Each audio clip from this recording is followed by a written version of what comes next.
سلامونه وخت بخیر قدرمن معزز کتونکو ته ولورته کې ما د عبدالرش ژورنال څخه په نننۍ خپرونه کې راغلم د دارالجهان اسلام خپرندویې ټولنې د ختیځ زون د خصوصي مکاتبو د نصاب د ښه والي لپاره یو ورځنی نندارتون جوړ کړ چې په دې کې یا خپرندویې ټولنې کتابونه در معرفي کوم. هیله مند خپرونه تر پایه وکړئ، د خپرونې څخه خوند واخلئ.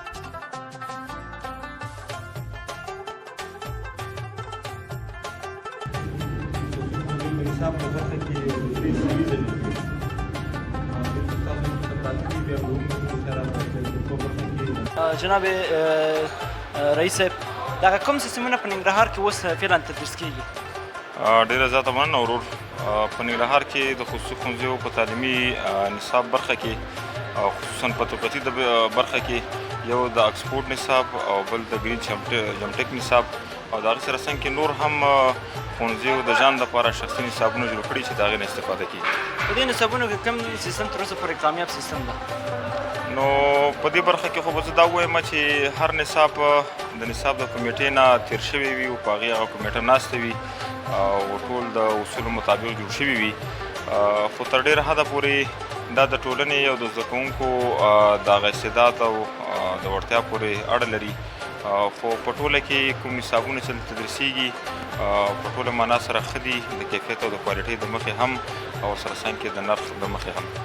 دغه جهان اسلام خپرندویه ټولنه چې دغه پروګرام په لاره شوړی، ستاسو په نظر ستاسو ارزیابي څنګه دا پروګرام ارزیابي کولی شو خپل په نظر دی؟ مننه کوو د جهان اسلام د نصاب په اړه باندې خو څنګه په ننګرهار کې او په زون شرق کې دا لومړنۍ ناسته وه زموږ کتابونه موږ ولیدل د مختلفو برخو نه خصوصي مکاتب مؤسسین مدیر صاحبانو ښوونکي دا راغلي وو، خپل نظریات یې تبادله کړل. نهایتا دغه نصاب ډېر زیات خوښ شو د دوی د محتوا په برخه کې او هم د دوی د نرخ په برخه کې ورسره څنګ کې د دوی د چاپ په برخه کې چې د زده کوونکي ته پکې ډېره زیاته اساني وه رنګه وو. نو په ټوله کې دغه کتاب زموږ ډېر زیات خوښ شو. انشاءالله کوشش به کوو چې په خیر سره د زده کوونکو د لا ښه پیاوړتیا دپاره او د ښې روزنې دپاره دغه نصاب نه استفاده وکړو. دلته یونیفورمونه هم ول، تاسو د هغې په اړه خپل نظر یې شریک کړئ؟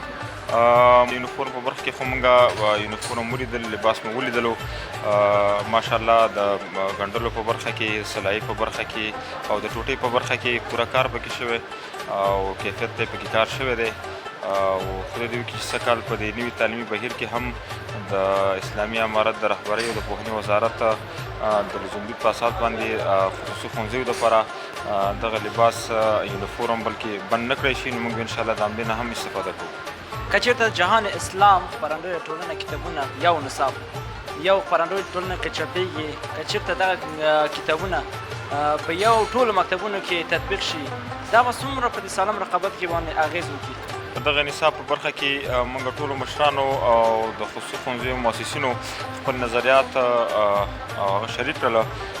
که دغه نظریاتو ته پکې پاملرنه وشي او په دغه نصاب کې یو څه تغییرات اساسي راشي، نو د زون په سطح نه بلکې د ټولو ولایتو لپاره د معارف د خوا نه د اجازهنامه واخیستل شي او تطبیق شي، نو ډېر مؤثره به تمامه شي. تاسو د ننګرهار د شخصي مکاتبو په نمایندګۍ کومې وړاندیزونه د دغه جهان اسلام خپرندویې ټولنې ته وړاندې کوئ؟ نصاب خو دغسې یو برخه ده چې په هغې کې د هغې ساحې د ټولنې د زده کوونکو، د هغې د اولیاو، د متنفذینو، د علماو، د پوهانو نظرونه واخیستل شي او بیا په ګډه سره یو نصاب جوړ کړی شي.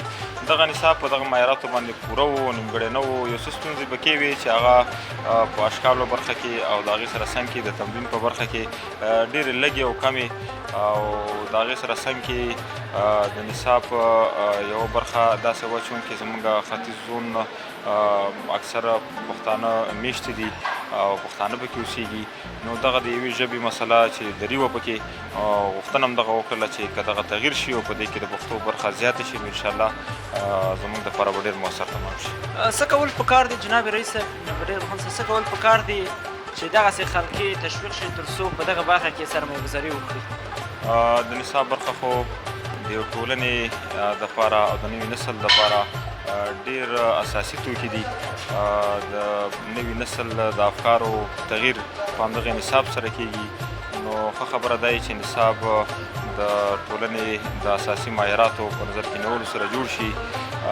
ټول هغه پانګوال چې په دې برخه کې سرمایه ګذاري غواړي چې وکړي او یا یې هم کړې ده، هیله مو ترې دا ده چې د نرخ په برخه کې او د قیمتونو په برخه کې هم دوی خپله همکاري وکړي او حتی الوسه د دغه نوي نسل د روزنې دپاره د نصاب په برخه کې پوره امکانات برابر کړي. جناب رئیس صاحب تاسو خو پوهېږئ چې ورځ په ورځ نړۍ پرمختګ کوي، ټکنالوژي پرمختګ کوي، نو څه فکر کوئ دغه نصاب چې دوی جوړوي د اسلامي امارات د نصاب سره منتقل ونی؟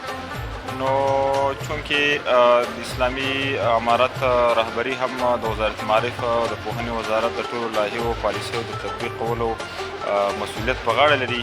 نو انشاءالله دغه نصاب کې خو دغسې کومه خبره نه وه چې هغه د اسلامي امارت د اصولو د قوانینو د پیرامون خلاف وي.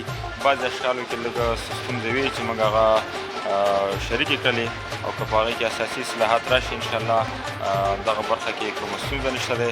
هغه مضامین چې هغوی په معارف کې د هغوی شتون نشته، خصوصا په لومړیو ټولګیو کې، په ابتدایي ټولګیو کې، ورسره څنګ کې په اصول صنفي کې، نو د دغسې کتابونو استعمال او تطبیق ته انشاءالله وزارت معارف هم ژمن دی او اجازه ورکوي.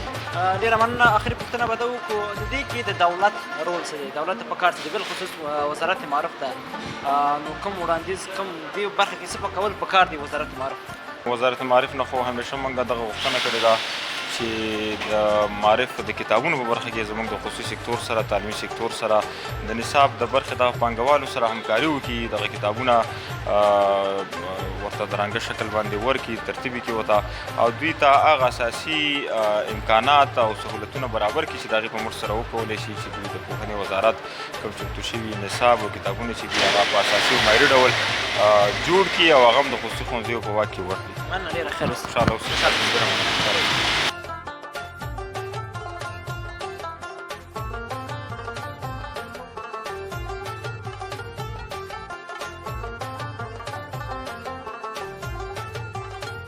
نن په ننګرهار کې راجوړ شوي نندارتونونه، په دې نندارتون کې د جهان اسلام کوم کتابونه نغښتي دي چې دلته یې مسؤل مصرونه د سره غږیږي نور پوښتنې او نور معلومات لري. السلام علیکم جناب. اول کې نظر رامنځته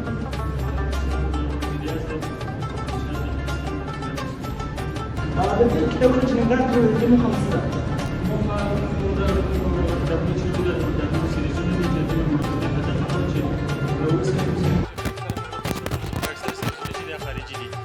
چې هغه بیا د مکتبو ته یو دردسر پیدا شوی دی چې بیا کله په بازار کې شاګردېږي، کله ورکېږي، هغه شاګردان یې ستونزې سره مخ شوي دي او اکثره بیا په زموږ استاد هغه د کلچر او د هغه نه ډېر لرې دي او بعضې بیا داسې دي چې هغه سویې یا بیخي اوچتې یا بیخي ټیټې. نو موږ داسې یو سیریز خپله بازار ته وړاندې کړی دی چې د خارجي سیریزونو په ځای خلک دا انتخاب کړه تر څو موږ د نورو خلکو نورو هېوادونو د احتیاجونو خلاص شو او په دغه برخه کې موږ کافي کار کړی دی او یو بیا زموږ دغه کوم د کتاب داخلي مواد چې دي هغه موږ په خپل زیار او کوشش باندې راټول کړي دي او انشاءالله چې هغه به ټول د خلکو د سویې او د افغانستان د کلتور او د عنعناتو سره سم انشاءالله. ختیځون ته لومړی سفر وکړئ نه ورغلو؟